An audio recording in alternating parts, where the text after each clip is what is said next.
नमस्ते। ये question prelims 2019 का है। With reference to Miyan Tansen which one of the following statements is not correct. अब इस तरह के क्वेश्चंस को सॉल्व करने के लिए आपको दो बातों का थोड़ा आइडिया होना चाहिए। सबसे पहला कि यूपीएससी एक बहुत रेप्यूटेड ऑर्गेनाइजेशन है, तो इसमें जो भी एग्ज़ाम सेटर्स जिस भी क्वेश्चन के लिए सेंटेंसेस या स्टेटमेंट्स फ्रेम कर रहे हैं, दे रहे हैं, तो उसकी वैलिडिटी के लिए उनके पास में प्रॉपर प्रूफ्स रहने चाहिए।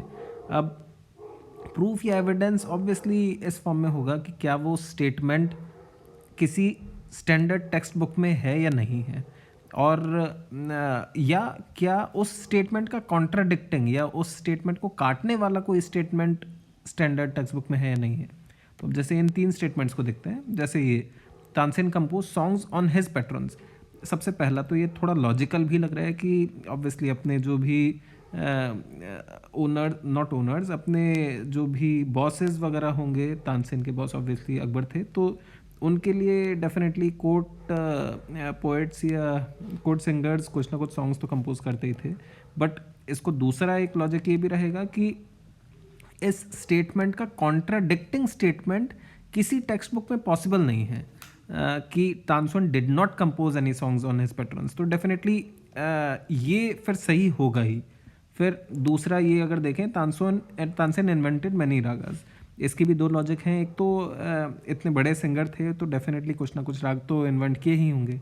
दूसरा लॉजिक ये है कि इसका कॉन्ट्राडिक्टिंग कि Tansen did not invent any राग, तो ये किसी बुक में होना इज़ इम्पॉसिबल। मतलब इस तरह से सेंटेंसेस फ्रेम नहीं किए जाते हैं बुक्स में, तो इसलिए ये भी सही है। अब ये भी सिमिलरली इन्हीं तरह से, इन्हीं लॉजिक से सही हो जाएगा कि भाई कुछ ना कुछ ध्रुपद हिंदू गॉड्स और गॉडेस के लिए बनाए होंगे, कंपोज किए होंगे। और अगेन इसका कॉन्ट्राडिक्टिंग सेंटेंस वो फाइंड करना किसी बुक में बहुत कम प्रोबेबिलिटी वाला होगा। तो इसलिए ये तीनों स्टेटमेंट सही लग रहे हैं। मतलब ऑटोमेटिकली ये गलत होगा शायद। और बाकी ऑब्वियसली अच्छे से इसको भी पढ़ लेते हैं। Tansen was the title given to him by emperor Akbar. इसके लिए दूसरी बात आपको ध्यान में रखनी है कि कोई ऐसे स्टेटमेंट्स जिसमें डेटा पॉइंट्स होते हैं, डेटा पॉइंट मतलब कोई फैक्ट हो, कोई डेटा हो, कोई नाम हो, कोई ऑर्गेनाइजेशन हो, तो उनको ट्वीक करने की, उन स्टेटमेंट्स को चेंज करने की ईज़ जो होता है वो बहुत ईजी होता है, बहुत ज़्यादा होता है। जैसे अकबर की जगह सिंपली यहाँ पे अगर ये बीरबल कर दिया तो ये स्टेटमेंट एक झटके में चेंज हो गया, और सिर्फ एक वर्ड चेंज करने से।